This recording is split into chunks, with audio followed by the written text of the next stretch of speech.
growing unease. Why? I'm nobody, a rejected Omega with some healing abilities. You're a lunar healer with demonstrable power, the rejected mate of the Alpha King, and apparently connected to a bloodline older than most current packs. That makes you valuable to people who deal in leveraging power. Kale's expression grew more serious. One group in particular concerns me. They bear no pack markings, answer to no known alpha, and they've been asking specifically about your combat training and magical abilities. Those are questions mercenaries ask if they plan to ransom you. Those are questions people ask when they plan to use you. Fear tried to surface, but Isla pushed it down. I can defend myself now. Against trained warriors? Multiple opponents? Professional killers? Kale shook his head. You've come far, Isla, but 3 months of training with Celeste, no matter how intensive, doesn't make you invulnerable. If these groups find you, if they attack in force, you'll need help. And Demon offers himself as my protector? Isla couldn't keep the bitterness from her voice. How noble of him, after making me vulnerable in the first place. He doesn't offer himself as anything. He just wanted you warned. Kale held her gaze steadily. But yes, if you wanted protection, if you were willing to return to Packlands, he would shelter you. No expectations, no demands. Just safety while you figure out your next move. The offer was tempting in a way that infuriated her. Return to the mountain pack? Hide behind the male who destroyed her? Accept protection from the one person who should have protected her from the beginning? No, Isla said firmly. Thank you for the warning, but no. I won't go crawling back to a king who found me unworthy. He doesn't think. I don't care what he thinks now. His thoughts should have mattered at the ceremony, when he looked at me and decided I was insufficient. His regret is too late, his protection unwanted. Isla's hands clenched around the letter. Tell him I received his message. Tell him I appreciate the warning about the hunters. And tell him that if he truly wants to make amends, he'll ensure no one from the mountain pack comes looking for me again.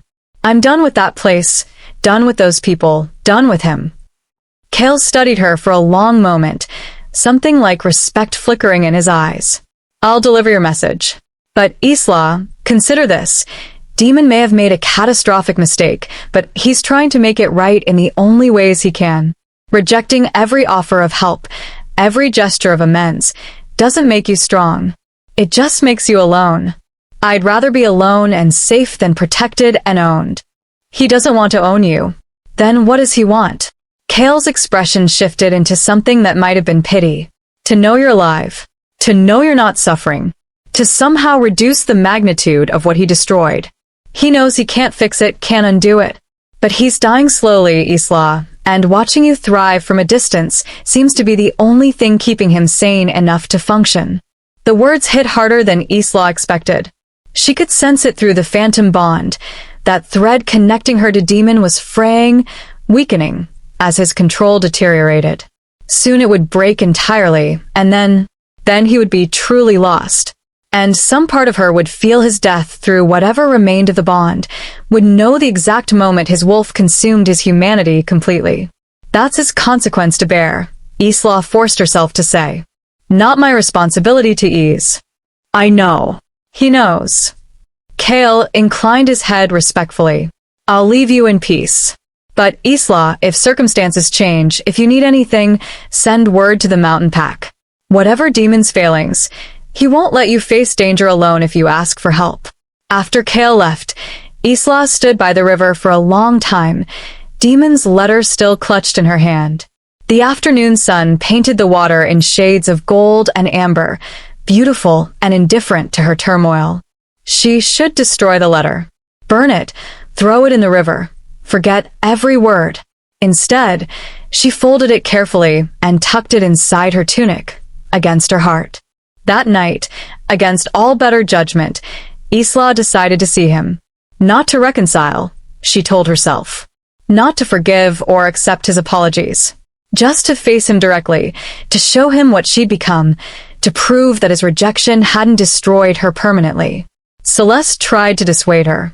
You're not ready for this kind of confrontation, the older woman said, her mirror-bright eyes sharp with concern. Your power is developed, yes, but your emotional defenses are still vulnerable where he's concerned. I need to do this, Isla insisted. I need to see him, to prove to myself that I can stand before him without breaking, without needing his approval or acceptance. Or you need to see if he's suffering enough to satisfy your pain, Celeste said bluntly. Isla, there's nothing wrong with wanting him to hurt as he hurt you. But witnessing his deterioration won't heal your wounds. It might even make them worse. Then I'll know that too. Isla gathered her traveling pack, checking her supplies with practiced efficiency. Where is the neutral gathering Kieran mentioned? The one happening in 3 days? Celeste sighed. Near the border between Silver Hollow and the mountain territories. It's a seasonal market. Traders, travelers, representatives from multiple packs. Demon will likely attend as political obligation requires. But Isla, approaching him in public, is the safest option. Witnesses mean he can't try to claim me, can't attempt reconciliation with alpha authority backing it. Isla secured her knife at her belt. I face him on neutral ground, in public on my terms. Then I leave and never look back. And if he begs your forgiveness, then I'll deny him.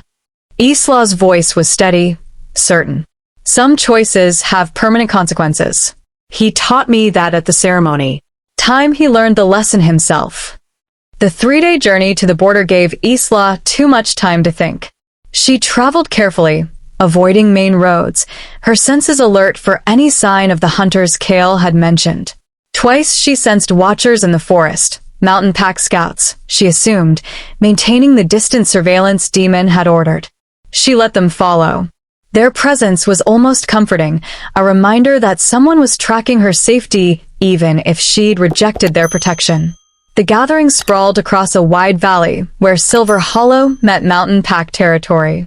Hundreds of people had converged, traders selling goods, families seeking supplies before winter, representatives from various packs conducting diplomatic business. The scent of roasting meat and spiced wine filled the air, mixing with pine smoke from dozens of campfires. Isla moved through the crowds with her hood up, not ready to announce herself yet. She needed to see Demon first, to assess his condition, to prepare herself for the confrontation. She found him near the central pavilion where pack representatives conducted official business. The sight of him stole her breath. Demon looked diminished, still powerful, still commanding in presence, but something essential was missing. His face was gaunt, shadows bruising the skin beneath his eyes. His movements were too controlled, as if he was constantly fighting to maintain his human form. And his scent, that storm and smoke signature she remembered, was tainted now with something sour, something wrong. He was dying. Not quickly, but inexorably, the rejected bond consuming him from the inside. Isla watched from the crowd as he conducted business with a trader, his voice rougher than she remembered. General Kale stood at his shoulder, clearly concerned, clearly ready to intervene if Demon's control slipped. She should have felt satisfaction. Should have felt vindicated seeing him suffer the consequences of his choice. Instead, she felt only grief. This was what they'd been reduced to. Two people slowly dying from opposite ends of a broken bond, unable to move forward, unable to go back, trapped in the ruins of what the moon had offered. Isla was about to reveal herself, to step forward and force the confrontation she'd come for, when someone else moved first. A woman approached Demon, tall, elegant, dressed in fine furs that marked her as nobility. Lady Senna, Isla realized, recognizing her from the ceremony.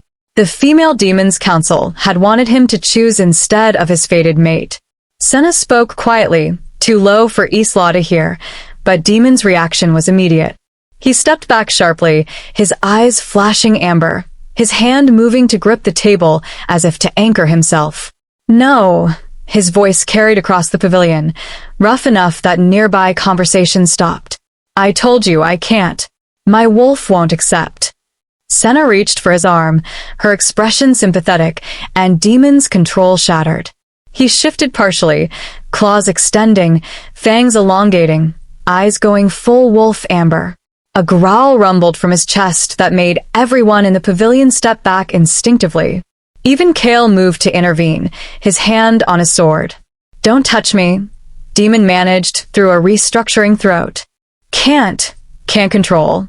That's when Isla felt it, a pull through the phantom bond, sharp and undeniable.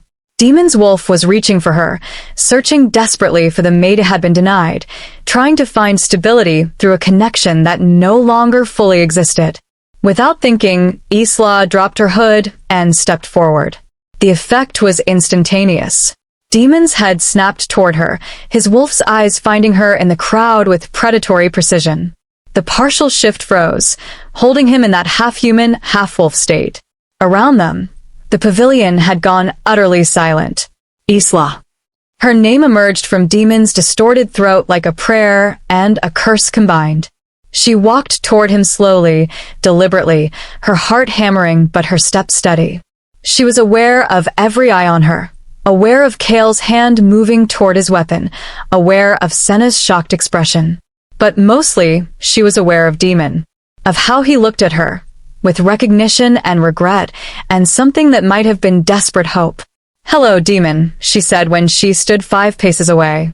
Close enough to speak without shouting, far enough that he couldn't reach her without deliberate movement. "I heard you were looking for me." His wolf was fighting for control. She could see it in the way his body trembled, the way his claws flexed against the table. But his eyes, gods, his eyes held so much pain, so much longing, so much awareness of what he'd lost. "You came," he managed, forcing words through vocal cords that were half-transformed. You're here. I came to see if you were suffering enough." Isla kept her voice level, channeling every lesson Celeste had taught her about maintaining control. "To see if rejecting your fated mate had consequences. To prove to myself that I could stand before you without breaking." Something that might have been anguish flickered across his distorted features. "I'm sorry. Gods, Isla, I'm so sorry." "I know." She could see it in every line of his body, could feel it through the phantom bond. "Your regret is noted. Your suffering is observed. Your consequence is acknowledged." She paused, letting the words settle. "But it changes nothing. You made your choice at the ceremony. You chose politics over fate, appearance over truth. And that choice was permanent. If I could undo it. But you can't." Isla's hands clenched at her sides, the only sign of how much this cost her. "That's what you need to understand, Demon. Some things, once broken, can't be repaired. Some rejections are irreversible." Around them, the crowd was whispering. Isla caught fragments. The rejected Omega, Lunar healer, came back, confronting the Alpha King. Let them watch, she thought. Let them see what happened when you rejected what the moon offered. Let them witness the cost. Demon was forcing his shift back, his body slowly returning to fully human form through what looked like excruciating effort. When he could speak properly again, his first words were, "You're magnificent." The statement caught her off guard. "What?" "You've become magnificent. Powerful. Everything you should have been if I hadn't destroyed you." His storm-gray eyes held hers with painful intensity. I'm glad you survived what I did. I'm glad you became strong enough that no one can hurt you the way I hurt you." The attack came 3 nights after the gathering. Isla had made camp in a dense section of Silver Hollow's forest, far from established trails, with Ward Celeste had taught her positioned around the perimeter. She'd felt secure enough to build a small fire, to eat a proper meal, to let her guard down slightly after days of constant vigilance. That was her mistake. She sensed the moments before they struck. 5 distinct presences moving with professional coordination, too skilled to be common bandits, too purposeful to be random travelers. The hunters Kale had warned about. Isla was on her feet before the first one broke through her ward line, her knife in hand, silver light already gathering at her palms. The ward's disruption sent a sharp pulse of pain through her skull, but she pushed through it, focusing on the immediate threat. The first hunter came at her fast, male, muscled, moving with the fluid grace of someone who'd killed before. Isla dodged his initial grab, her training with Celeste taking over. She struck at his exposed side, her silver-touched blade finding flesh between his ribs. Not deep enough to kill, but enough to make him stumble back cursing. The other four circled her, and Isla realized with cold clarity that she was in serious trouble. These weren't amateurs. Their movements were coordinated, their positioning strategic. They were herding her away from escape routes, forcing her toward the riverbank where her options would narrow. "We don't want to hurt you, healer," one called out, a female with a scarred face and cold eyes. "Our employer wants you alive, unharmed if possible. Make this easy on everyone and come quietly." "Who sent you?" Isla kept her blade up, her back to a large oak that would prevent attacks from behind. "Does it matter? You're coming with us regardless." The woman gestured, and two hunters moved in simultaneously. Isla touched one with her free hand as he reached for her, just a brush of contact, but it was enough. She felt his life force through her lunar healer sense, found the major vessels near his heart, and squeezed with her power. The hunter collapsed, gasping, clutching his chest. Not dead, Isla hadn't committed to killing, but incapacitated. "She can do more than heal," someone shouted. "Be careful." They adapted quickly, using weapons now instead of trying to grab her. A net came flying toward her head, weighted edges, designed to entangle and subdue. Isla ducked, feeling it graze her shoulder, and rolled toward the river. The water might give her an advantage, might slow them down, might. Pain exploded across her back as something hit her hard enough to drive the air from her lungs. She stumbled, fell to one knee, tasted blood where she'd bitten her tongue. Her knife skittered across the forest floor, lost in leaf litter. The scarred woman stood over her, holding a wooden club. "Should have come quietly. Now we do this the hard way." Isla's hands hit the ground, silver light flaring desperately. She could feel the life forces of everyone around her, 5 hunters, various small creatures in the forest, and something else. Something larger, moving fast through the trees toward them. No, multiple somethings. Wolves. The mountain pack scouts who'd been tailing her. "We've got company," one of the hunters said, his voice tense. "Multiple hostiles coming fast." The woman cursed viciously. "Grab her and move. Now." Hands seized Isla's arms, yanking her upright despite her struggles. She tried to activate her power again, tried to touch bare skin and stop hearts or collapse lungs, but her head was spinning from the blow, her concentration fractured. Then the wolves burst into the clearing. 6 of them, massive and coordinated, moving with the fluid precision of trained warriors in wolf form. They hit the hunters like an avalanche, all fangs and fury and overwhelming force. The hands holding Isla released as her captors had to defend themselves. She fell back to the ground, gasping, her vision swimming. Through the chaos of combat, she watched the wolves tear into the hunters with brutal efficiency. Not killing, she realized. Subduing. These were Demon's people, following his orders to protect, but not to murder. The fight ended quickly. 3 hunters were down, unconscious or too injured to continue. The scarred woman and 1 other managed to flee into the forest, abandoning their fallen comrades. 1 wolf, larger than the others, with gray fur that reminded her painfully of Demon's eyes, approached Isla carefully. It shifted mid-stride, the transformation flowing like water, until General Kale stood before her in human form. "Are you hurt?" His voice was professionally concerned, not overly familiar. Isla's back screamed where she'd been hit, and her head throbbed, but nothing felt broken. "I'll live. You've been following me." The Alpha King's orders. "Watch but don't interfere unless you're in immediate danger." Kale extended a hand to help her up. "I'd say 5 trained hunters with orders to capture you qualifies." Isla accepted the help reluctantly, wincing as the movement pulled at bruised muscles. "Who sent them?" "We'll find out." Kale gestured to his wolves, who were binding the unconscious hunters with practiced efficiency. "But Isla, this proves what I told you. You're being hunted by forces we don't fully understand. Staying isolated, refusing protection. It's not sustainable. So, I should run back to your Alpha King? Accept his protection after he made me vulnerable in the first place."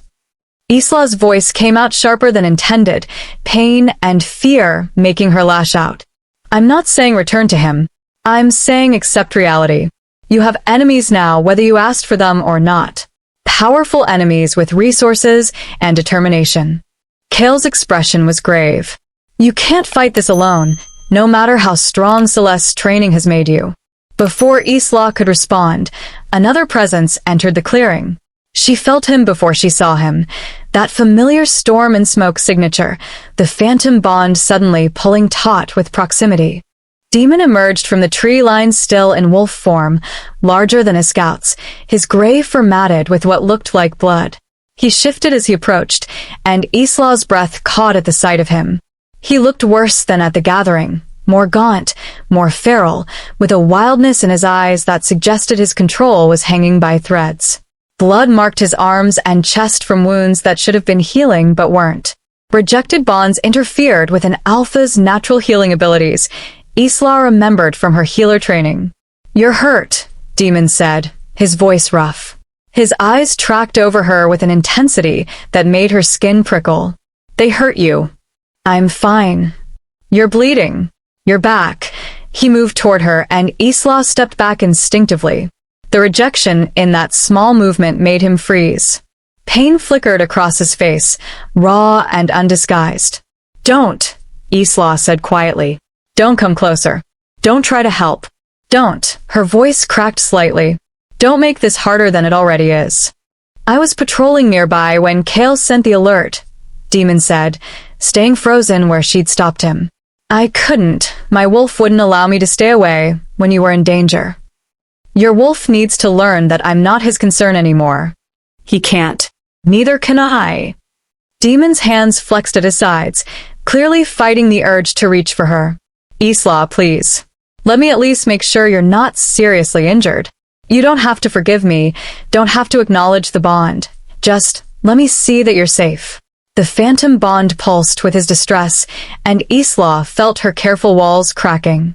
He looked so wretched, so desperate, so fundamentally broken that some part of her wanted to ease his suffering even knowing he'd caused her own. One examination, she said finally. Then you leave. Demon approached slowly, like she was a wild creature that might bolt. When he was close enough to touch, he stopped, his eyes asking permission. Isla turned her back to him, partially because that's where the injury was, partially because she couldn't bear to look at his face while he touched her. His fingers were gentle as he lifted the edge of her torn tunic, revealing the bruising already spreading across her back. She heard his sharp intake of breath, felt his hand hover just above her skin without making contact. They broke the skin. You're bleeding and there might be rib damage. His voice was strained. You need a healer. I am a healer. You know what I mean. Someone who can tend these wounds properly. He pulled back, giving her space again. Please, come back to the palace. Just for tonight. Let my healers treat you, let you rest somewhere safe, then leave in the morning if you want. No strings, no expectations. Isla turned to face him, studying his desperate expression. Why does this matter so much to you? You rejected me. Decided I wasn't good enough for your precious throne. Why do you suddenly care if I'm injured? Because I was wrong. The words came out raw, stripped of any alpha authority. Because every day I live with that choice, I understand more fully how catastrophically I failed. Because you're my mate, we're my mate, are. He stopped, seemed to struggle for words. Because you're you, Isla. And whether or not the bond exists, whether or not you can ever forgive me, I will always care about your safety. That's not something I can turn off, even if I wanted to. The sincerity in his voice, in his scent, in the phantom bond's pulse made Isla's chest ache. This wasn't political calculation or alpha posturing. This was just honest feeling, honest regret. One night, she said finally, I'll accept medical treatment and somewhere safe to sleep. But Demon, I need you to understand, this doesn't change anything between us. I'm still leaving in the morning. I'm still not forgiving you. This is just practical. Relief washed across his face, so intensely it hurt to witness. Understood. Thank you. The journey to the mountain palace took several hours. Isla rode with Kale and the other scouts in wolf form, while Demon ranged ahead, his restless energy making him unable to stay still for long. Through the phantom bond, Isla could feel his wolf's barely controlled excitement at her proximity, at being able to see her, protect her, even if he couldn't claim her. The palace was exactly as she remembered from the few times she'd glimpsed it from a distance. Massive stone structure built into the mountainside, with towers reaching toward the sky and courtyards filled with torchlight. But now she was walking through the main gates, flanked by the Alpha King's personal guard, while pack members stopped and stared. The whispers started immediately. The rejected Omega. She came back. Did he claim her again? Lunar healer. Why is she here? Demons' growls silenced most of them, but Isla could still feel the weight of their curiosity, their judgment. She was led to private chambers in the palace's east wing, rooms that were luxurious by her standards, with a massive bed, a sitting area with a fireplace, and windows overlooking the mountain valleys. Demon stood at the doorway, not entering, maintaining the space she demanded. "The healers will be here shortly," he said. "There's a bathing chamber through that door, with hot water already drawn. Clothes have been provided, they should fit. And," he hesitated, "if you need anything at all, just ask. Anyone in the palace will help you." Even though I'm the Omega you rejected? The words were meant to hurt, and they did. Isla watched Demon flinch like she'd struck him. "You're not just any Omega," he said quietly. "You're the person I was foolish enough to let go. That makes you important, whether the bond exists or not. Everyone in this palace knows they answer to you, as they would to a queen." Before Isla could respond, he left, closing the door gently behind him. The healers arrived moments later, two older females with gentle hands and no judgment in their eyes. They cleaned and dressed her wounds with practiced efficiency, gave her something for the pain, and confirmed what Demon had suspected: bruised ribs but nothing broken, cuts that would heal cleanly with proper care. After they left, Isla sank into the hot bath and let herself feel everything she'd been holding back. Fear from the attack, exhaustion from weeks of constant vigilance, confusion about Demon's behavior, and underneath it all, that persistent ache where the bond had been. She could feel him through the palace somewhere, his presence a constant awareness at the edge of her consciousness. His wolf was agitated, pacing, wanting to come to her, but restrained by his human understanding that she needed space. "This is temporary," Isla reminded herself. "One night. Then I leave and never come back." But as she lay in the massive bed later, clean and warm and safer than she'd felt in weeks, she couldn't quite convince herself that leaving would be as easy as she wanted it to be. Demon didn't sleep that night. He stood in his chambers one floor above where Isla rested, his hands braced against the window frame, his wolf howling its need to go to her.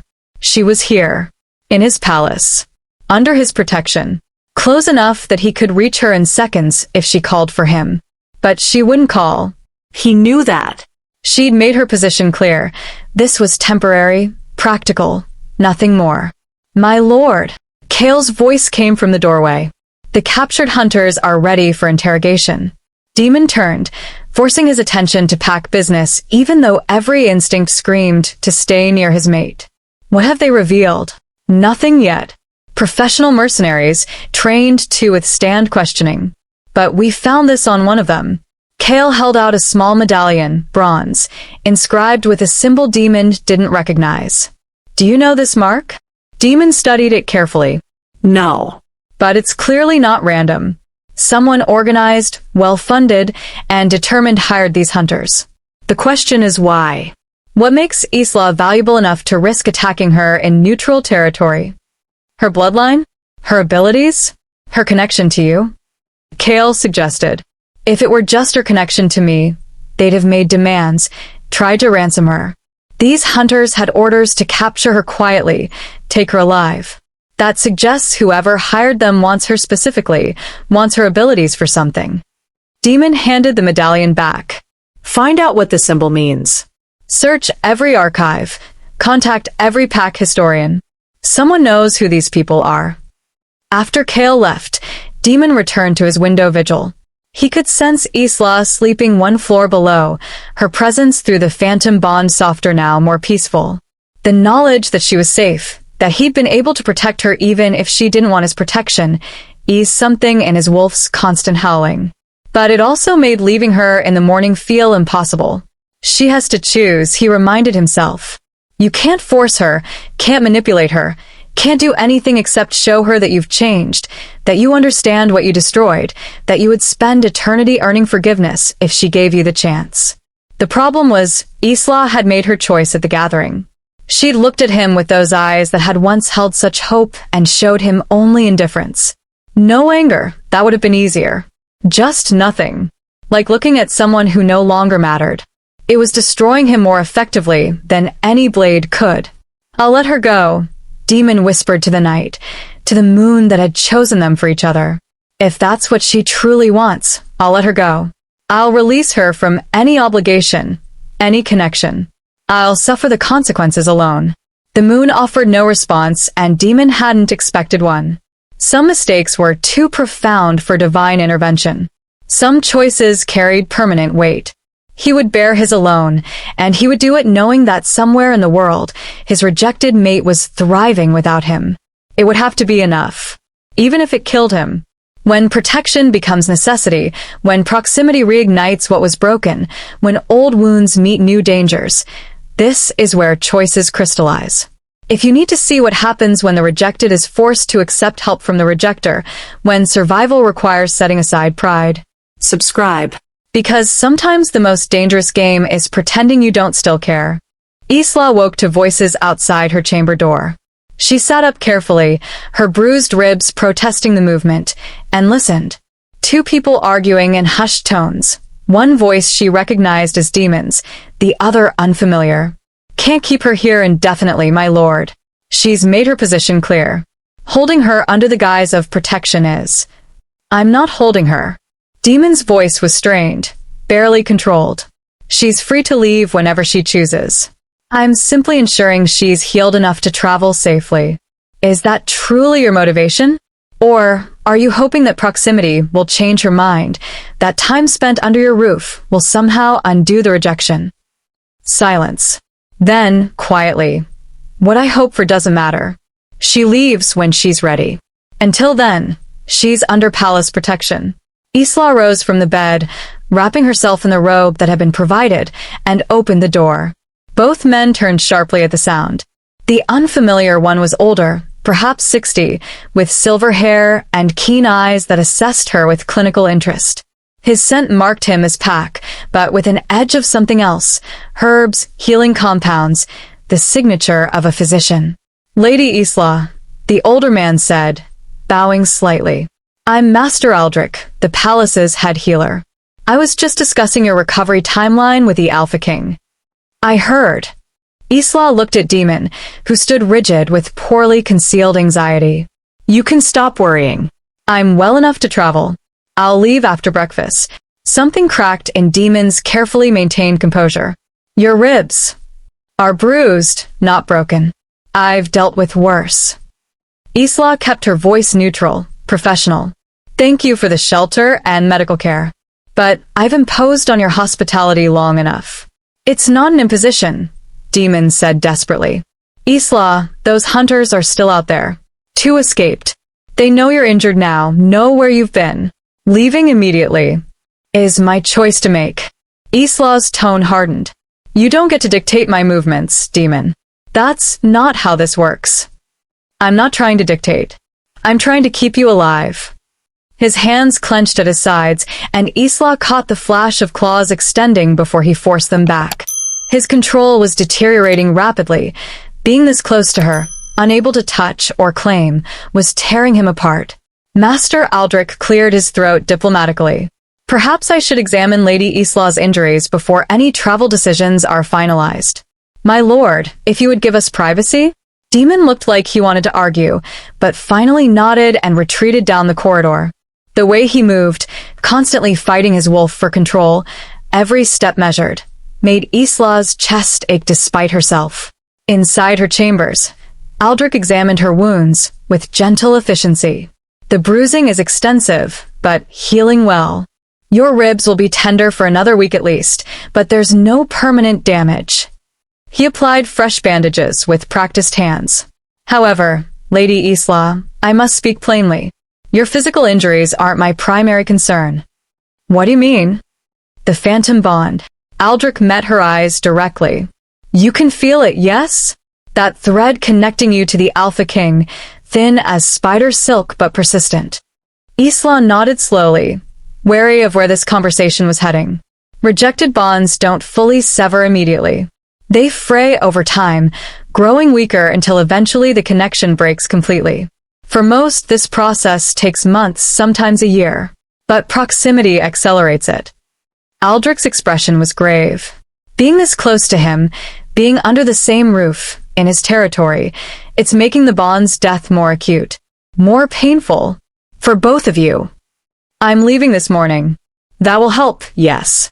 But Lady Isla, you should know, when that bond finally severs completely, the Alpha King will not survive it. His wolf is already too far gone, too destabilized by the rejection. When the last thread breaks..." Aldrich trailed off significantly. "He'll go fully feral," Isla finished quietly. "Lose his human consciousness entirely. Become the monster Alpha's fear becoming." "Yes." "Within days of the bond's complete severance, perhaps hours." Aldrich paused. "I tell you this not to manipulate you, not to suggest you owe him anything. I tell you because you deserve to know the full consequences of your choices, as he should have known the consequences of his." Isla sat heavily on the bed, processing this information. "How long? Before the bond breaks completely?" "Impossible to say precisely. Weeks, maybe. A month at most. Each day you're apart, it weakens further. Each moment of proximity strengthens it slightly, but also makes the eventual breaking more catastrophic." Aldrich's voice held no judgment, just clinical observation. "It's a cruel paradox. Distance kills him slowly. Closeness kills him faster." "What if?" Isla stopped, hating herself for even asking. "What if the bond were restored? Is that even possible?" "Theoretically, yes. Both parties would need to consciously choose to rebuild it, to accept each other fully. The process would be delicate, difficult, requiring absolute commitment from both." Aldrich's eyes sharpened. "But Lady Isla, I must ask, is that something you want? Or are you asking out of guilt?" "I don't know. The honest answer. I hate him for what he did, for the pain he caused, for the person I had to become, because he found me unworthy. But I also..." She touched her chest where the phantom bond pulsed weakly. "I can feel him dying. Through this thread, I feel his wolf's desperation, his human consciousness slipping. And some part of me still responds to that, still wants to ease his suffering." That's the bond talking. Even broken, even rejected, it retains a ghost of what it should have been. Mates are driven to protect each other, to heal each other's pain. Fighting that instinct takes tremendous willpower. Aldrich gathered his supplies. "My advice? Make your choice based on what you want for yourself, not what you think you owe him. The Alpha King made his decision at the ceremony. You're entitled to make yours now, free of obligation or guilt." After Aldrich left, Isla sat alone with her thoughts. Through the phantom bond, she could sense demons somewhere in the palace, his presence agitated, his wolf barely restrained. Knowing she was leaving was destroying what little control he maintained.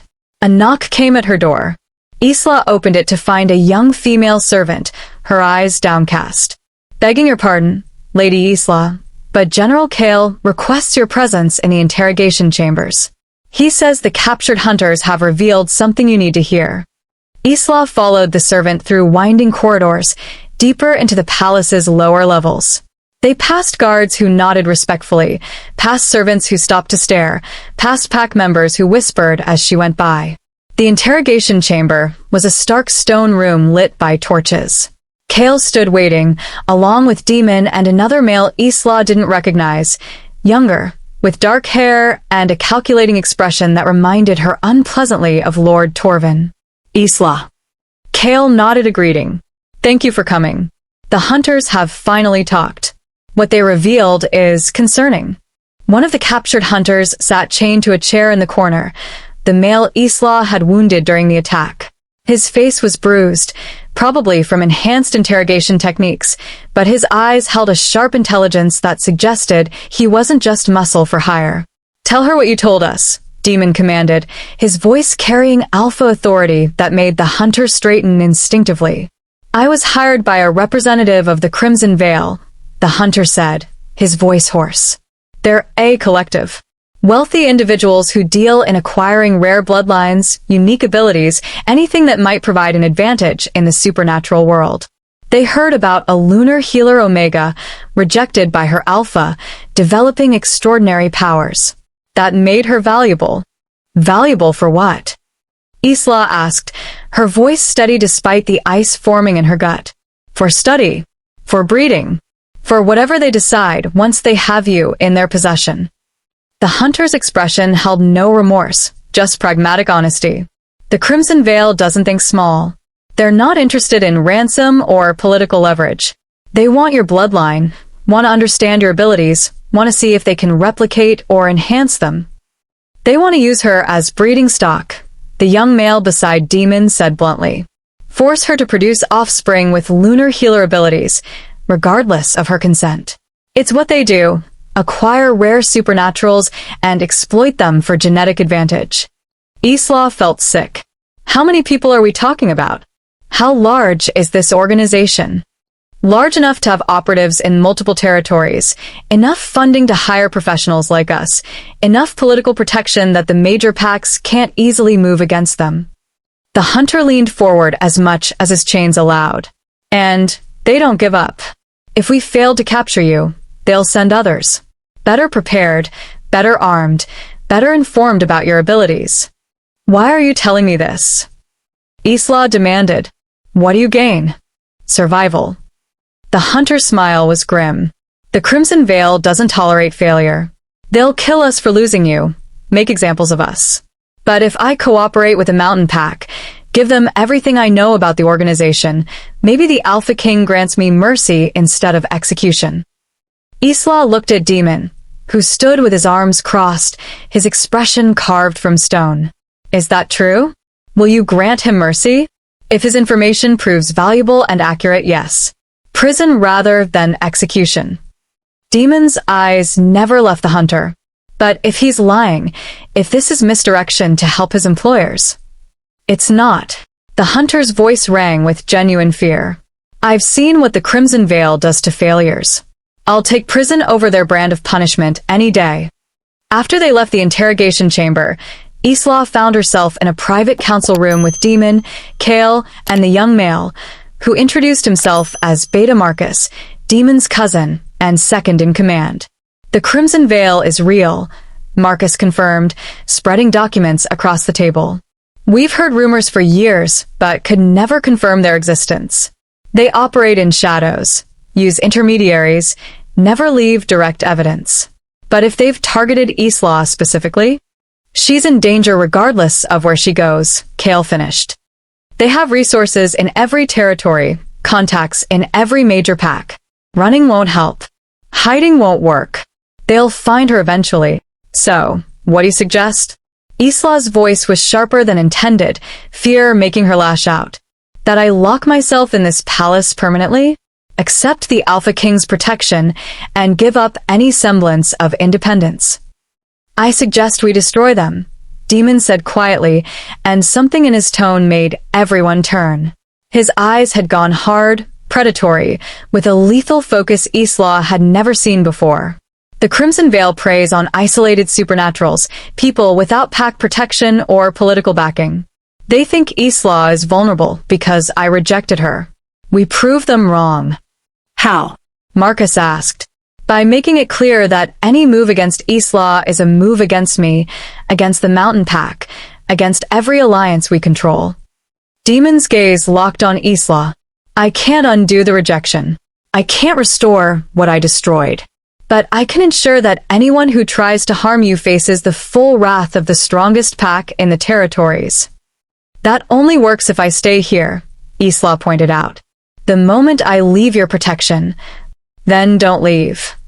The words came out raw, desperate. Isla, I know you hate me. I know you'll never forgive me. But please, let me keep you safe. Not as a mate, not as anything except someone I owe everything to. Someone I failed catastrophically and will spend my life trying to make amends to. Isla looked at him, really looked at him, and saw the truth in every line of his face. This wasn't political calculation or alpha posturing. This was genuine desperation, genuine fear for her safety. If I stay, she said slowly, it's temporary. Until this threat is neutralized. And Demon, we need to be absolutely clear. This doesn't mean reconciliation. This doesn't mean I forgive you. This is purely practical. I understand. Relief flooded his features, so intensely it hurt to witness. You'll have your own chambers, your own space. No expectations, no demands. Just safety while we hunt down everyone connected to the Crimson Veil. How long will that take? Weeks. Maybe months. Marcus's expression was grave. Organizations like this don't fall easily. But, my lord, are you certain you can handle having her here that long? Your control is already. I'll manage. Demon's voice held steel. Whatever it costs me personally, I'll manage. Isla's safety is more important than my comfort. After the meeting, Isla found herself back in her chambers, staring out the window at the mountain valleys below. She could feel Demon somewhere in the palace, his wolf settling slightly now that she'd agreed to stay, now that his instinct to protect could be fulfilled. This was a mistake. She knew it was a mistake. Staying here, being close to him, would only make everything harder when she eventually had to leave. But the alternative was running from an enemy that would hunt her to the ends of the earth, being constantly vulnerable, never knowing when the next attack would come. Practical, she reminded herself. This is purely practical. A temporary arrangement until the thread is eliminated. The phantom bond pulsed with Demon's relief, and Isla hated how much her own chest eased in response.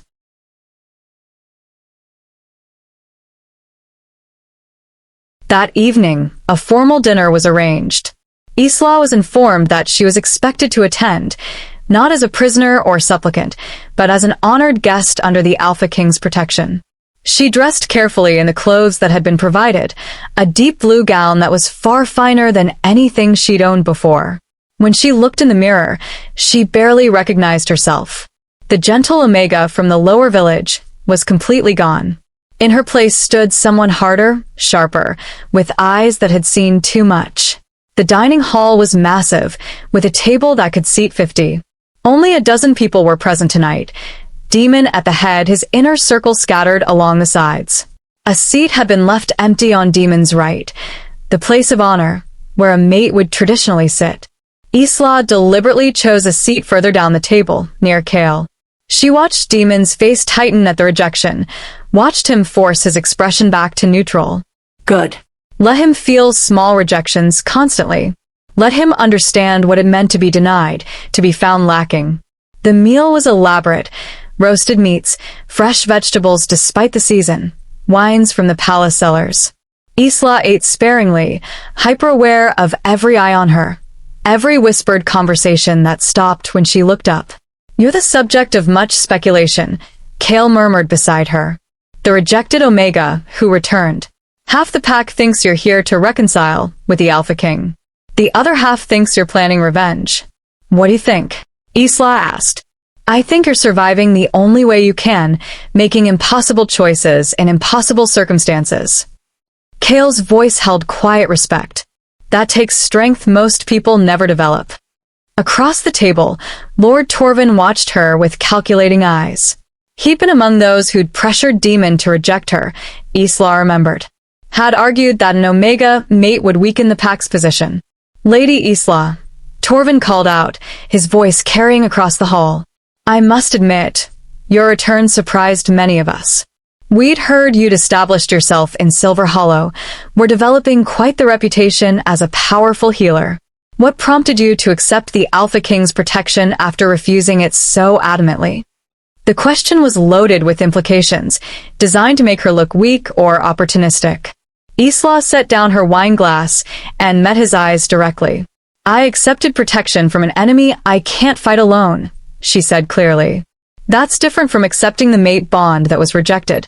The Alpha King and I have a practical arrangement. Nothing more. Practical, Torvin repeated, his smile not reaching his eyes. How refreshingly pragmatic. And when this threat is eliminated, will you maintain this practical arrangement or return to your independence?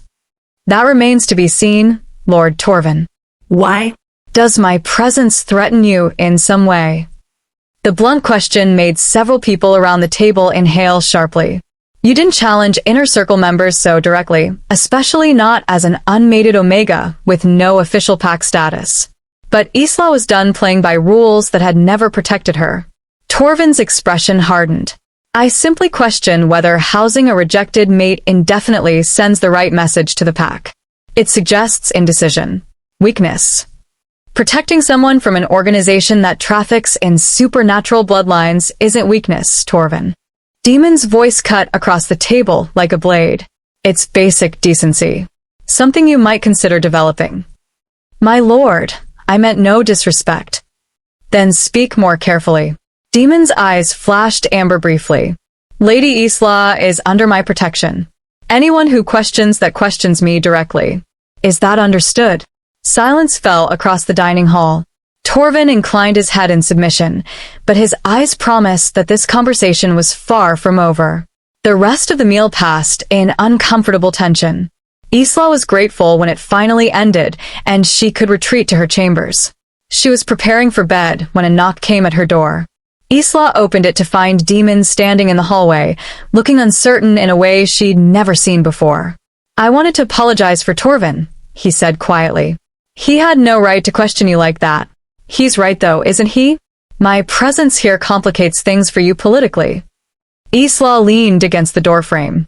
Your council wanted you to reject me because an Omega mate would weaken your position. Now I'm here anyway, unmated but under your protection. That's somehow worse. All the political complications with none of the bond's benefits. I don't care about the political complications. You cared at the ceremony. The words hung between them like an accusation. Demon flinched but didn't look away. I did. And that was my greatest failure. His hands clenched at his sides. I thought I was being a good king, putting pack welfare above personal desire. But I was just being a coward, choosing the easy path over the right one. The right path would have been to claim me at the ceremony. The right path would have been to trust what the moon offered, to have faith that fate knew what it was doing when it bound us together. Demon's voice was rough with emotion. I should have stood before my pack and said, "This is my mate. This is who the moon chose for me. Anyone who questions that questions fate itself." Isla felt tears threaten for the first time since the gathering. But you didn't say that. You looked at me and decided I wasn't enough. I looked at you and panicked. Saw an Omega healer instead of seeing you, your strength, your intelligence, your capacity for endurance. I failed you in the worst possible way, Isla. And I know I can't fix it. Can't undo it. Can't do anything except try to keep you safe now and hope that someday that might count for something. It won't, Isla said, her voice barely above a whisper. Keeping me safe now doesn't erase what you did then. Doesn't make the rejection hurt less. Doesn't restore what we might have been. I know. Demon's expression held such profound grief that Isla almost reached for him before stopping herself.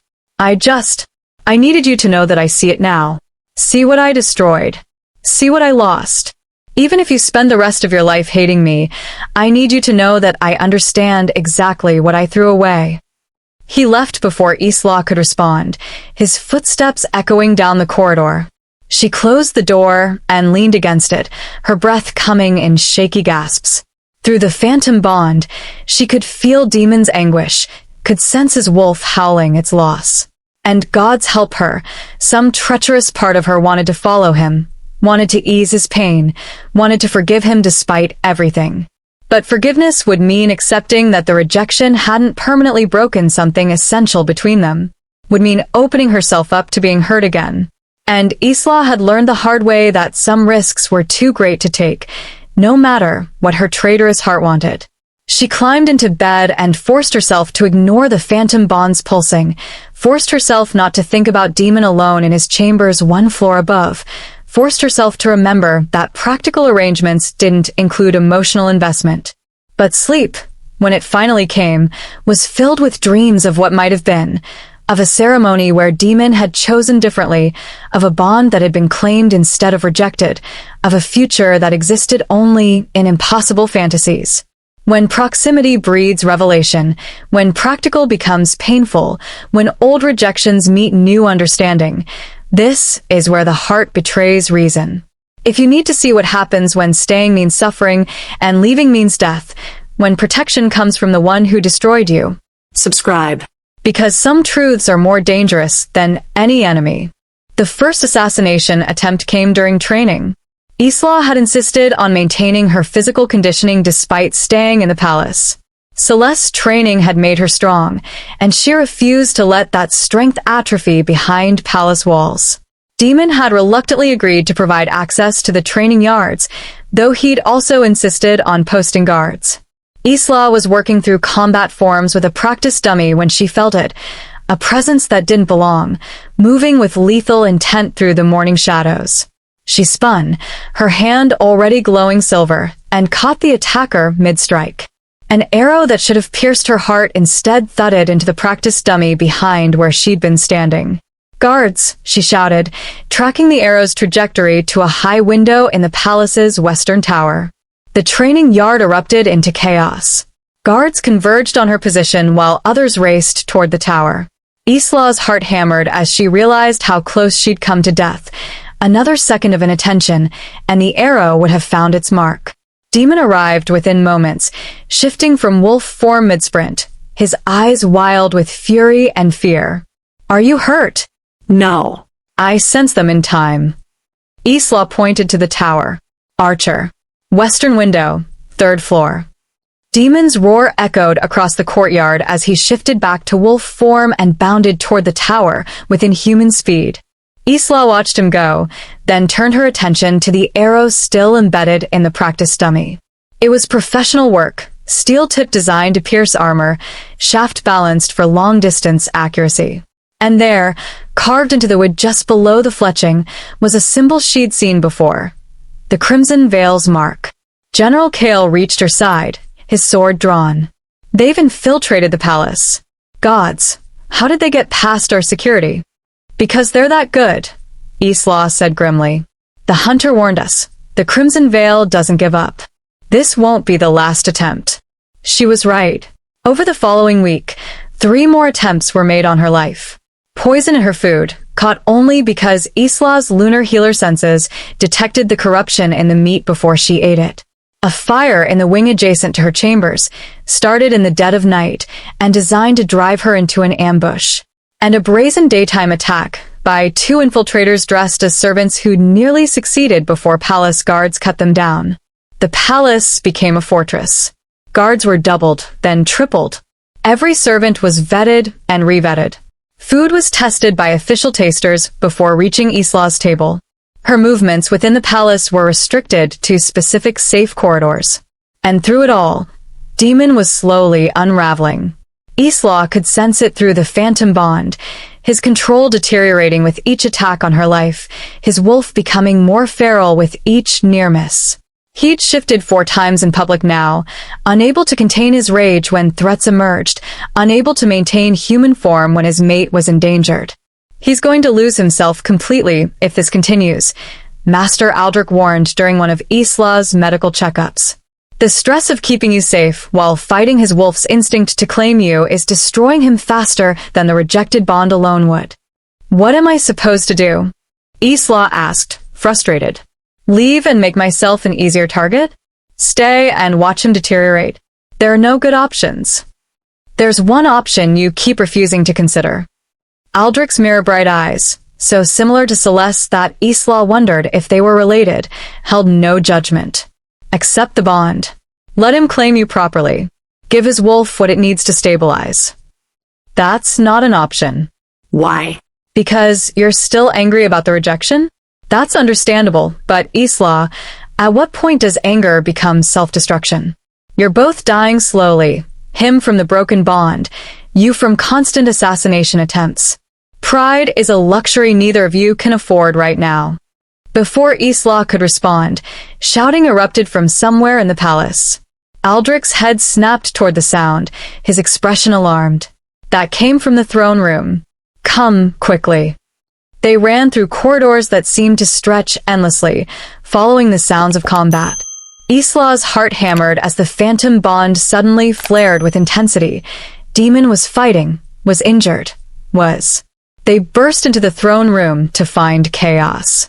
6 attackers in Crimson Veil uniforms had somehow breached the palace's innermost defenses.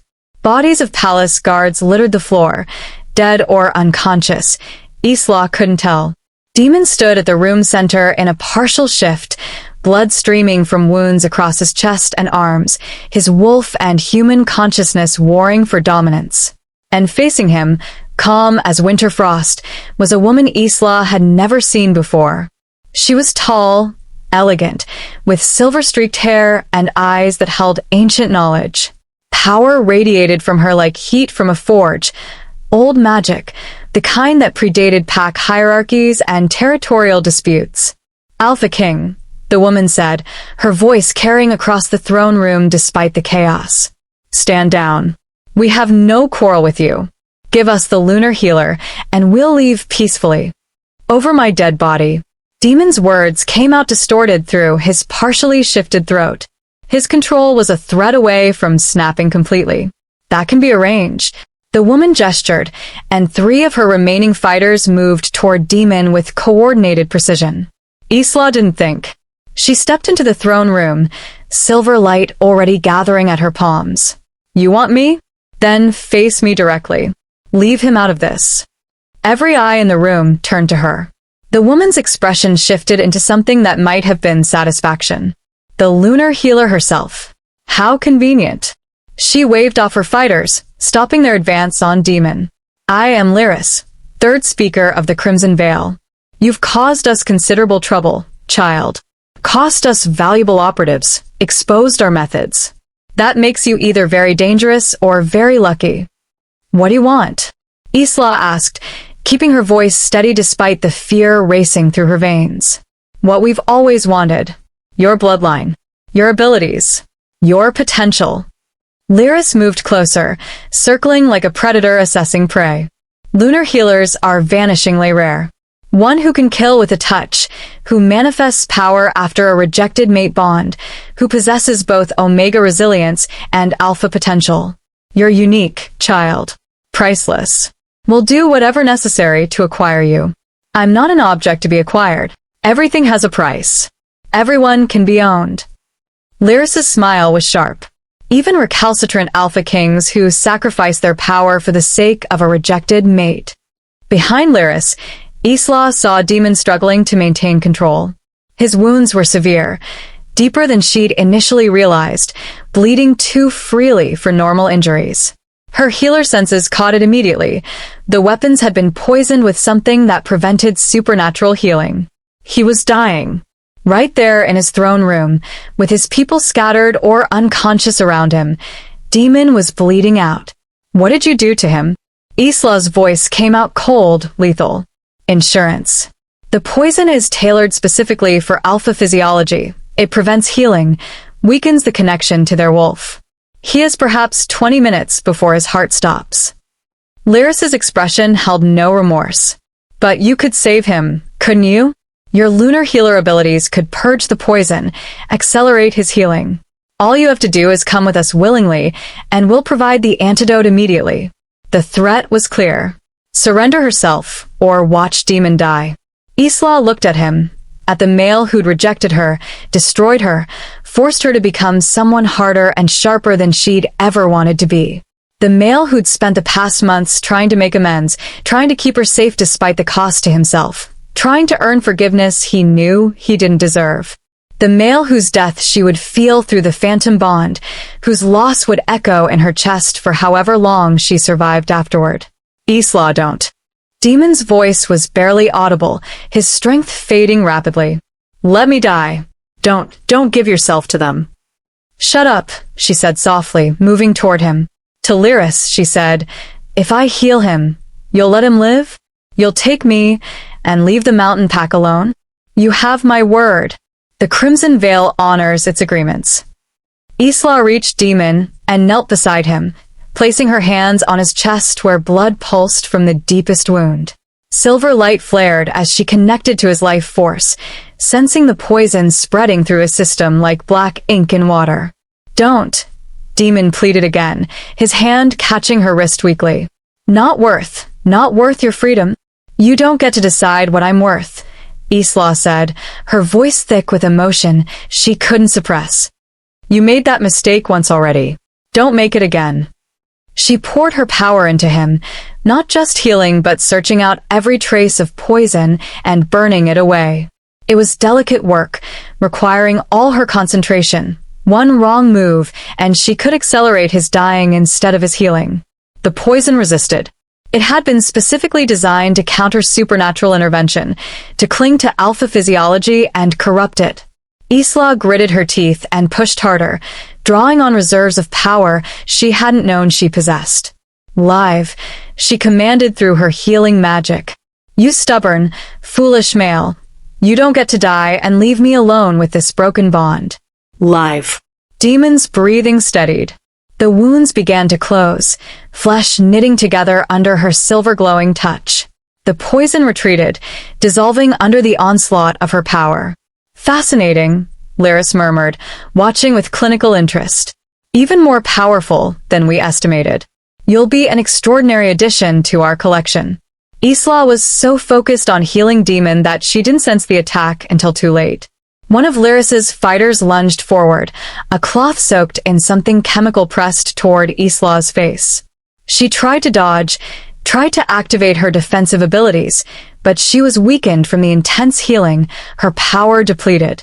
The cloth covered her mouth and nose. Chemical sweetness flooded her senses. Her vision swam, darkened. The last thing she saw before consciousness faded was Demon's eyes, wide with horror, with desperate fury, as he tried to reach her and failed. Then nothing. Isla woke to darkness and the smell of damp stone. Her head throbbed, and when she tried to move, chains rattled. She was bound, wrists and ankles shackled to a wall in what felt like a small cell. No windows. Just a single torch burning in a sconce outside the bars. Finally awake. Lyris's voice came from beyond the bars. "You slept for nearly 2 days. The sedative we used was quite potent, necessary, given your abilities. We couldn't risk you waking during transport and killing our operatives." Isla's throat was dry, her voice raspy when she spoke. "Where am I?" "The Crimson Veil's primary facility. Deep in neutral territory, hidden by centuries-old magic. Your Alpha King will never find this place." Lyris moved closer to the bars, studying Isla like a specimen. "Over the next weeks and months, we'll be studying your abilities extensively, testing your limits, mapping your bloodline, understanding exactly what makes you so unique. It won't be pleasant, but your cooperation will determine how much you suffer. I'll kill you the first chance I get. You'll try. Most acquisitions do initially, but they learn." Lyris's smile was cold. "The chains you wear spelled iron. They suppress supernatural abilities, prevent you from accessing your lunar healer magic. You're as helpless as any human right now. That will make you cooperative." After Lyris left, Isla tested the chains carefully. They held firm, cold iron burning against her skin wherever it made contact. And Lyris was right. She couldn't sense her power, couldn't feel the familiar silver light that usually waited at her fingertips. She was trapped, helpless. Exactly what she'd spent months ensuring she'd never be again. The phantom bond pulsed weakly in her chest. Demon was alive. She could feel that much, but the connection was stretched thin by distance and weakened by whatever magic hid this place. "I'm sorry," she thought toward him, not knowing if he could sense it. "I saved your life, but gave up my own. I suppose that makes us even." But even as she thought it, Isla knew that wasn't true. Demon had rejected her out of fear and pride and misplaced political calculation. She'd surrendered herself to save his life because Because despite everything, despite the rejection and pain and months of rebuilding herself into something harder, some part of her still recognized him as mate. Still couldn't watch him die without trying to save him. Some bonds, it seemed, couldn't be killed completely. Even broken, even rejected, they persisted, ghostly, painful, undeniable. Isla pulled against the chains until her wrists bled, then forced herself to stop. Panic wouldn't help. Anger wouldn't help. She needed to think, to plan, to find a way out of this that didn't involve becoming the Crimson Veil's permanent prisoner. She closed her eyes and reached inward, searching for any trace of her power that might have escaped the chain's suppression. Deep down, beneath the iron's dampening effect, she felt a tiny ember, not enough to break free, not enough to fight, but enough to keep hope alive. I survived rejection. Isla reminded herself. I survived the breaking of a fated bond. I survived becoming someone new. I can survive this too. But for the first time since the ceremony, she wasn't sure she believed it. In the mountain palace, Demon regained consciousness to find his throne room destroyed and Isla gone. No. The word emerged as a roar that shook the stone walls.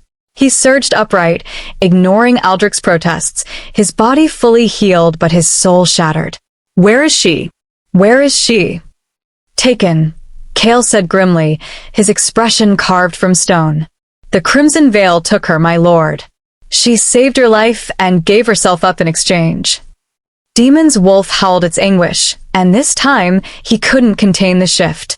He transformed completely, his human consciousness barely maintaining control as his wolf took over. The need to find their mate, to rescue her, to tear apart anyone who dared touch her was overwhelming. I'm coming, he thought desperately toward the phantom bond, hoping somehow she could sense it. I will find you. I will tear down every wall between us. I will destroy anyone who tries to keep you from me. The bond pulsed once, weakly, distantly, but present. She was alive. And as long as she lived, Demon would hunt, would search, would become the monster he'd been trying to avoid if that's what it took to get her back.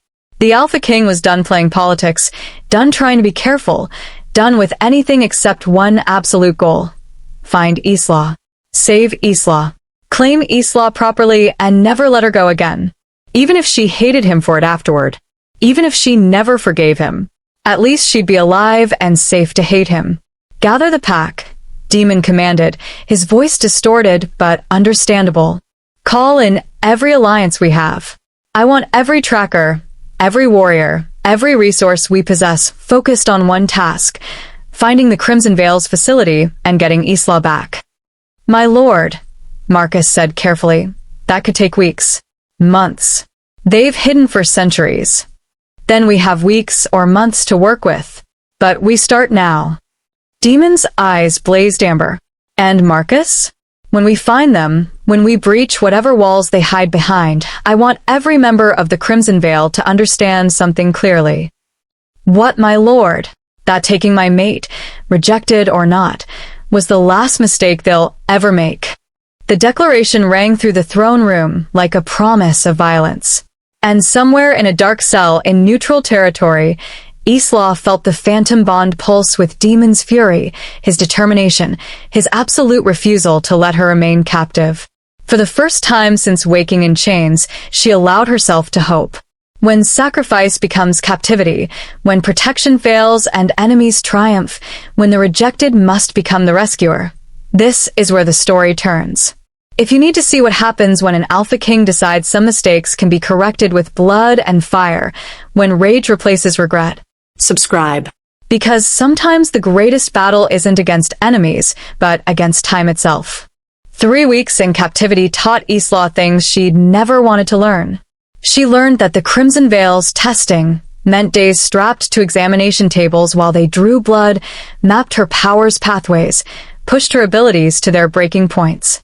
She learned that spelled iron could suppress, but not entirely eliminate her lunar healer magic. There were moments, brief and agonizing, when she could touch the ember of power still burning in her core. She learned that Lyris was methodical, clinical, and utterly without mercy in her pursuit of understanding Isla's bloodline. And she learned that the phantom bond connecting her to Demon was stronger than either of them had realized. Every night, when they returned her to her cell, Isla would close her eyes and reach for that thread. It pulsed with Demon's determination, his rage, his desperate searching. He was coming for her. She knew it with absolute certainty. The question was whether he'd find her before the crimson veil broke something in her that couldn't be repaired. On the 22nd day of captivity, everything changed. Isla was in the examination room, chains binding her to the metal table, when she felt it, a tremor through the facility's foundations. Then another. The torches flickered. Lyris looked up from her instruments, her expression shifting to concern. "What was that?" one of the other researchers asked. Before anyone could answer, an explosion rocked the entire complex. Stone dust rained from the ceiling. Alarms began to wail, a sound Isla had never heard before in her imprisonment. "We're under attack," Lyris said, her voice clipped. She gestured to her guards. "Get her to the secured vault. Now." They were unfastening Isla's chains when the examination room door exploded inward. Demon stood in the doorway in full wolf form, massive, gray-furred, with eyes that burned amber with feral rage.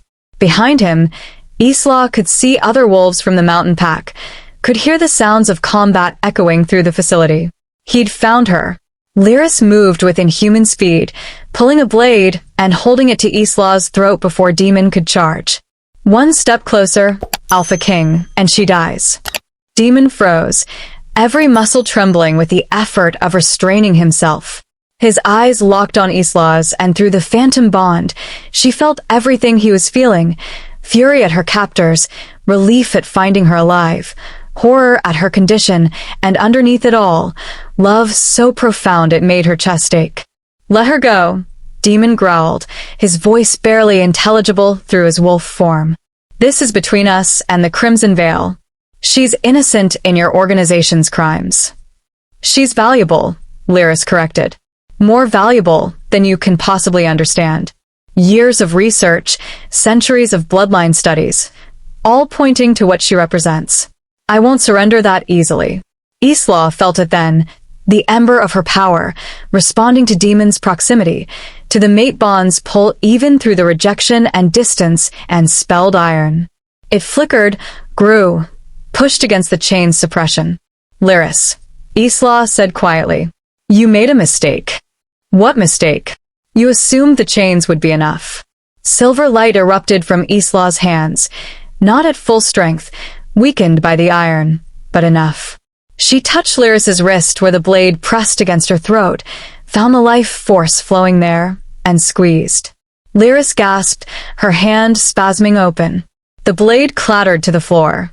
Isla rolled off the table, her movements hampered by weeks of captivity and poor treatment, but fueled by desperation and rage.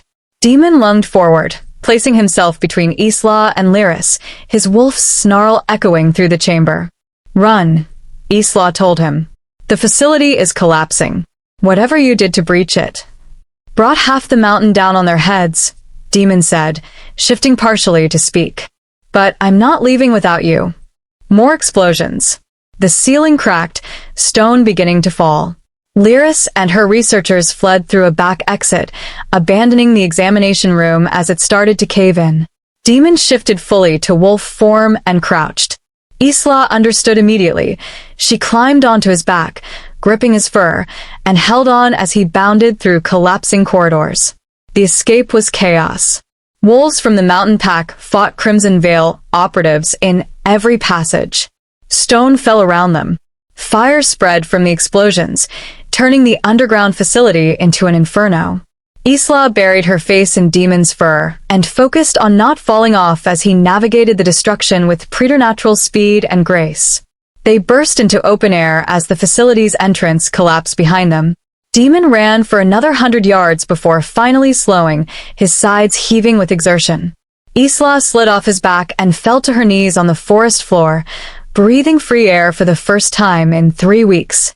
Around them, other mountain pack members were emerging, some in human form, some still wolves, all bearing the marks of combat.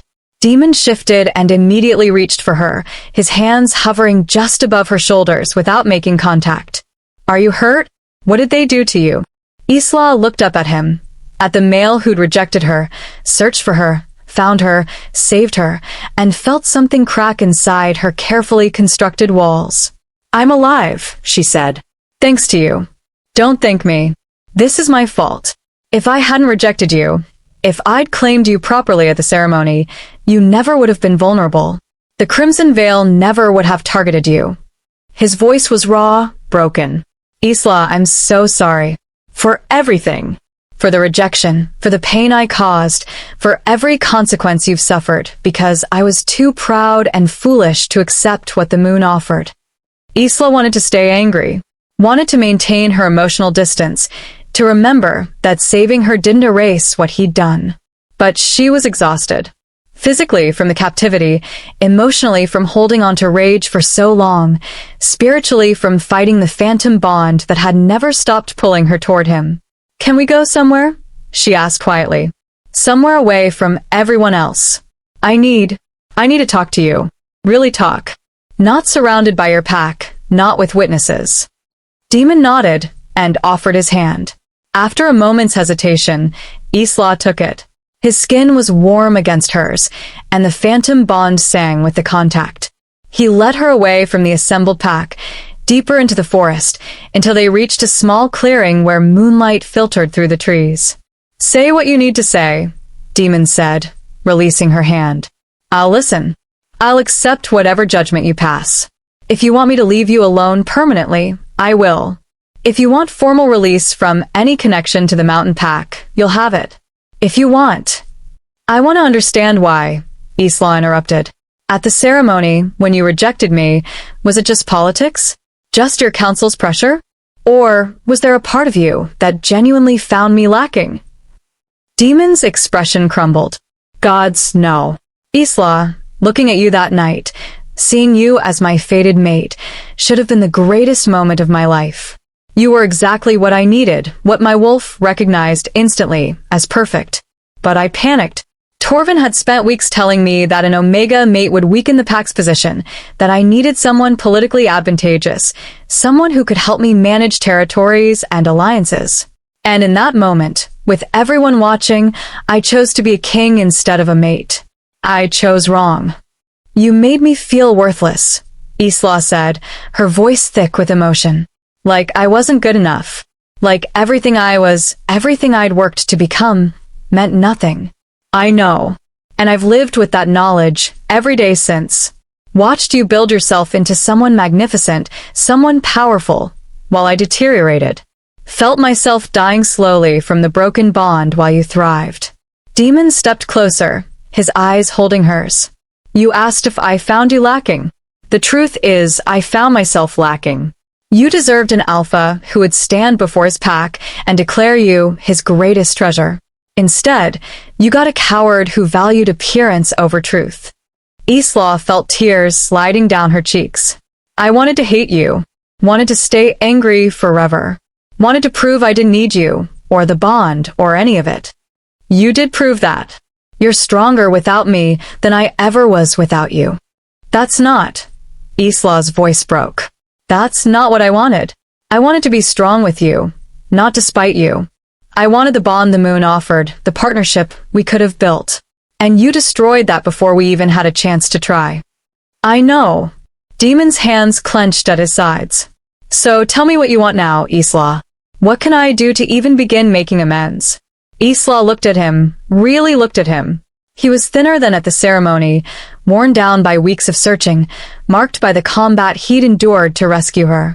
His eyes held such profound regret, such desperate hope, that it hurt to witness. And through the phantom bond, she felt his wolf's yearning, felt how much it cost him to stand here and accept that she might reject him permanently. Isla stopped, searching for the right words. I want to stop pretending the bond doesn't matter. I want to stop fighting the pull toward you. I want to stop living half a life because I'm too proud or too hurt to acknowledge that fate might have been right about us. Hope flickered across Demon's face, tentative and fragile. What are you saying? I'm saying that I saved your life in that throne room because I couldn't bear to watch you die. That I felt every moment of your searching through the phantom bond, and it was the only thing that kept me sane in captivity. That standing here now, looking at you, I realize I'm tired of being angry. Isla wiped at her tears. I'm not saying I forgive you completely. What you did still hurts. But demon, I don't want to spend the rest of my life defined by your mistake. What do you want to be defined by? My choices. My strength. My decision to give us a second chance. Isla's voice steadied. If you're willing. If you still want a mate who's no longer the gentle Omega from the ceremony. Who's harder now, sharper, who has power that might frighten people. I want exactly who you are right now. Demon's voice was fierce. I want the person who survived rejection and became magnificent. I want the lunar healer who can kill or cure with equal skill. I want the female who stood in that throne room and chose to save my life despite having every reason to let me die. I want you, Isla, exactly as you are. The phantom bond pulsed between them, stronger than it had been since the rejection. Isla could feel it responding to their proximity, to their honest words, to the possibility of reconnection. The bond can be rebuilt, she said quietly. Aldrich told me. If both parties choose it consciously, choose each other fully, it won't be what we lost. That's gone forever. But it could be something new. Something we build intentionally instead of what fate handed us.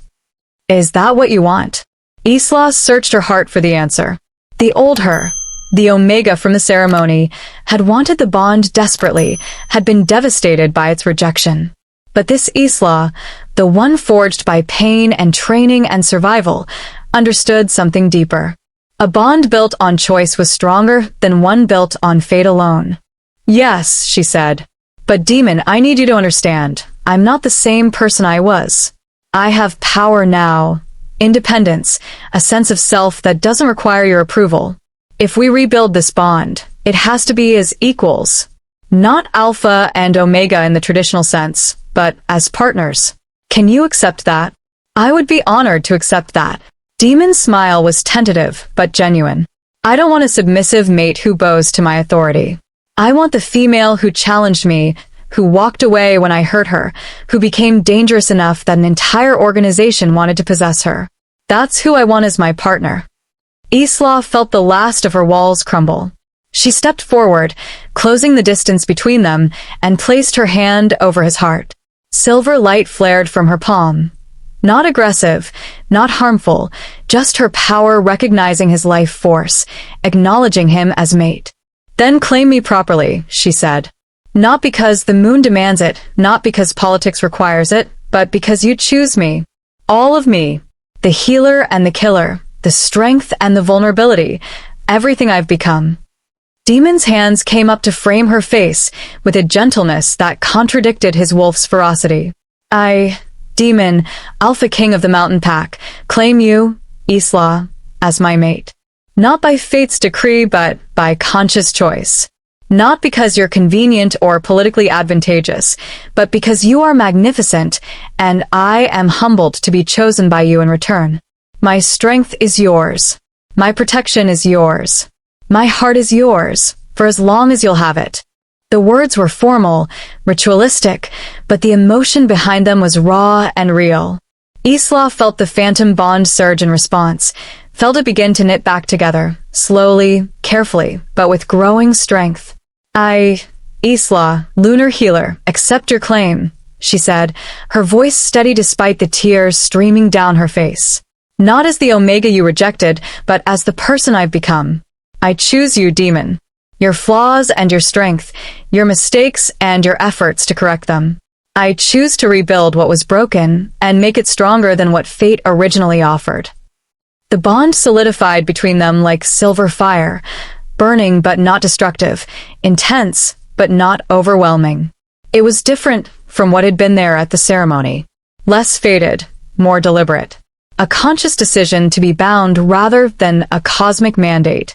And somehow, that made it better. Demon pulled her close, and Isla let herself be held for the first time since the rejection. His scent wrapped around her, storm and smoke, but cleaner now, healthier, as if the bond's restoration was already healing what the rejection had broken. "I love you," he whispered against her hair. "I should have said it at the ceremony. Should have shouted it from the palace walls. I love you, Isla. Your courage, your strength, your capacity for forgiveness, I don't deserve." "I love you too," Isla admitted, the words easier than she'd expected. "Even when I was trying to hate you, even when I was building walls and becoming someone harder, I loved you. I just couldn't admit it." They stood like that for a long time, holding each other under the moonlight, feeling the bond strengthen and settle between them. It wasn't perfect healing.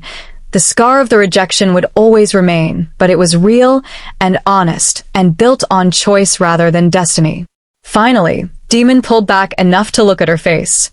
"What happens now?" "Now." Isla considered the question. "Now we go back to your pack and tell them their Alpha King has a mate. A mate who won't be confined to traditional Omega roles, who has her own power and autonomy, who will challenge him when he's wrong. They'll adjust," Demon said confidently. "And anyone who can't will answer to me." His expression grew more serious. "But Isla, the Crimson Veil is still out there. Lyris escaped. They'll rebuild, regroup, possibly come after you again. Then we'll be ready, together this time, as mates and partners."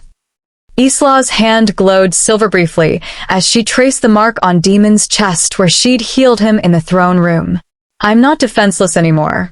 And with the pack's support, with you beside me, they'll find me a much harder target." "We should go back," Demon said reluctantly. "The pack needs to see we're both safe. And there are political matters, making the bond official, dealing with the council, addressing the Crimson Veil threat properly." But neither of them moved. The clearing felt like a sanctuary, a moment outside time where they could simply be Demon and Isla without the weight of titles or obligations. "One more minute," Isla said softly. "Just let me have one more minute of this. Of us. Before we return to being the Alpha King and his mate, with everything that entails." Demon smiled and pulled her close again. "Take all the time you need. I'll wait forever if that's what you require." They held each other as the moon climbed higher, as the bond between them pulsed with steady, solid strength, as the forest around them settled into peaceful night sounds. This wasn't the ending Isla had imagined when she'd stood at that ceremony 12 weeks ago. It wasn't the perfect, uncomplicated happiness she dreamed of as a young Omega.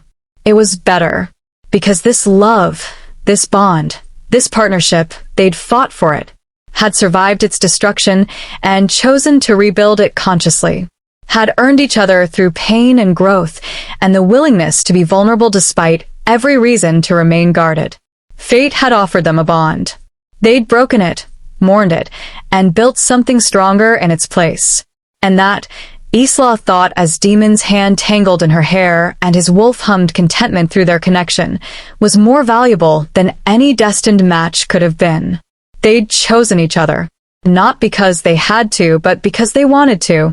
Not because the moon decreed it, but because they'd looked at each other, flawed and scarred and imperfect, and decided they were worth the risk. Ready to face them? Demon asked finally. Isla nodded. Together? Always together, he confirmed. From this moment forward, we face everything together. They walked back toward the pack hand in hand, the bond between them glowing like a beacon in the darkness. And when they emerged from the forest, when the mountain pack saw their Alpha King and his mate, truly mated now, claimed and accepted, a cheer went up that echoed through the mountains. Isla squeezed Demon's hand and let herself smile. This was her pack now, her home, her future. Not because an Alpha King had claimed her, but because she'd claimed herself first, and then chosen to share that self with someone worthy of it. The journey from rejection to acceptance, from brokenness to healing, from anger to love had been long and painful and necessary. But standing here, bonded to her mate, surrounded by a pack that would learn to accept her strength, Isla knew with absolute certainty that every moment of pain had been worth it. Some bonds were fated, others were chosen, and the chosen ones, forged in fire and sealed with conscious decision, were the strongest of all. 6 months later, Isla stood in the palace's eastern tower, overlooking the territories she now helped govern. Spring had come to the mountains, turning everything green and alive. Behind her, Demon worked at his desk, reviewing reports from border patrols. The Crimson Veil had gone silent after their facility's destruction, regrouping, likely, but no longer bold enough to move openly against the Mountain Pack's mate. Isla, Demon called softly. Come look at this. She crossed to his desk, and he pulled her onto his lap with easy familiarity. The bond between them hummed contentedly, fully restored now, stronger than what fate had originally offered. Kale's scouts found something interesting in neutral territory, Demon said, showing her a report. A young Omega, alone and frightened, manifesting powers she doesn't understand. Her pack rejected her, deemed her too dangerous to keep. Isla read the description and felt something tighten in her chest. She knew that fear, that isolation, that desperate need to understand abilities that seemed more curse than gift. We should offer her sanctuary, she said. Bring her here, help her learn control. No one should face what I faced alone. Demon smiled and pressed a kiss to her temple. I had the same thought, which is why I already sent Kale to retrieve her, with your permission, of course. Of course. Isla leaned back against him, feeling safe and settled in a way she'd never imagined possible. We could do more, you know. Establish a formal program for Omegas with unusual abilities. Teach them to be strong, to defend themselves, to see their power as asset rather than weakness. My mate, the revolutionary, Demon teased gently. Changing pack dynamics, one rescued Omega at a time. Someone has to. The old ways, where Omegas are seen as weak, disposable, unworthy of alpha attention, they need to change. We could be the pack that proves there's a better way. Then, that's what we'll do. Demon's arms tightened around her. Whatever you want to build here, I'll support it. Your vision, your strength, your revolution. Isla turned in his arms to face him properly. You know what the other packs will say. That you've gone soft, that I've weakened your authority, that the Mountain Pack has lost its edge. Let them say it. Then we'll prove them wrong when we become the strongest, most stable pack in the territories because we value all our members, not just the ones born with alpha power. Demon's eyes held absolute conviction. Besides, any pack that underestimates you makes a fatal mistake. You're the most dangerous person I know, and I'm honored to be your mate. Isla kissed him then, deep and thorough, and full of the love she'd once thought impossible. The bond sang between them, and she felt his wolf's contentment mixing with her own satisfaction. This was what they'd built from the ruins of rejection. Not just a mate bond, but a partnership. Not just a personal relationship, but a vision for changing their world. It wouldn't be easy. There would be resistance, challenges, setbacks. But Isla had learned something essential over the past months. She was strong enough to face anything. And with Demon beside her, not above her, not protecting her, but standing as her equal partner, they were unstoppable. I love you, she said against his lips. I love you, he returned. My mate, my partner, my revolution. Outside the window, spring continued its transformation of the mountains. And inside the palace, the rejected Omega, who'd become the Alpha King's greatest strength, began planning her next move. Because some stories didn't end with finding love. They ended with changing the world.